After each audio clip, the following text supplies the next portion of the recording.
Hey everybody, welcome. We're going to just go over a couple of questions here. So just a quick reminder, this is an optional video if you're stuck on either question 1 or 2 or you just want a little bit of extra support going through. This is not required. The other video before this though, that is a required video, so please make sure you have watched that and you filled out the notes that accompany it as well. So with that being said, let's just jump right in. First question is asking us, does the ordered pair 1, 2 satisfy our system? So important thing to write down, the system that we're looking at, it has 2 equations, so we'll just label them 1 and 2, just good practice there. And let's do some color coding. The first term in an ordered pair is x, the second term in an ordered pair is y. So quite literally all that we are going to do right now is just plug in those values. So in our first equation we have 1 plus 2 times y, which in this case is 2, and it should equal 5. And in our second one, we have 2 times x, which in this case is 1, minus y, which in this case is 2, and it should equal 4. So let's check. Is this true? And that's all we're really looking for here, is once we simplify this, does this give us true answers? So for our second one, 2 times 1 is 2, minus 2 equals 4, or 0 equals 4. Well, 0 does not equal 4, so we know that that does not work.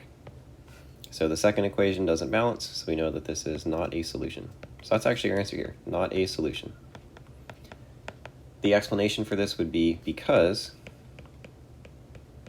equation number 2 is not balanced. We can check number 1. We didn't do that. All we would do is, again, just go through, see that we would have 1 plus 2 times 2 is 4 equals 5. That one actually does balance, so it does work for the first one, but when we go through and look at the second one, no dice. All right, next one, use any method of your choice to go through and solve the following system. Y equals 3x plus 1, and y equals x plus 3. So again, 2 equations here. The video kind of talked about guessing and checking and plugging in some values. We're going to go through this unit different ways to solve, and I know that you've seen them in the past in different math classes, but just to start off kind of conceptually, we can just do some of that guessing and checking. So we can try some values here and see how it goes. So we'll plug in an x value into our first equation and into our second equation. So I like this little table. So maybe let's start off with, I don't know, 0. It's an easy one. So this will be our first equation, equation number 1, and this will be equation number 2. So y equals 3 times 0 plus 1, or y equals 1. And for our second one, y equals x plus 3. In this case, 0 plus 3, y equals 3. Do we have the same thing? No, these y's are not equal to each other. This is different than this value, so we don't like that. Try guessing and checking another value.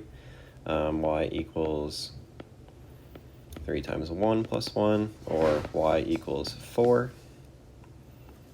And then here, y equals 1 plus 3, or y equals 4. So that actually works. So our y's match when we use the same x for both of them. I don't know if you can hear the footsteps in the background. Winnie has entered the chat. But that's what we have for this one. So our answer for this would actually be, we have a solution at 1, 4. Our x value is 1, our y value is 4. You can write it either way. If you want to write solution at x equals 1 and y equals 4, that's fine. It does not make a difference to me. All right, team, there's the first 2. As always, questions, shout them out if you got them. But here's a guide to get started.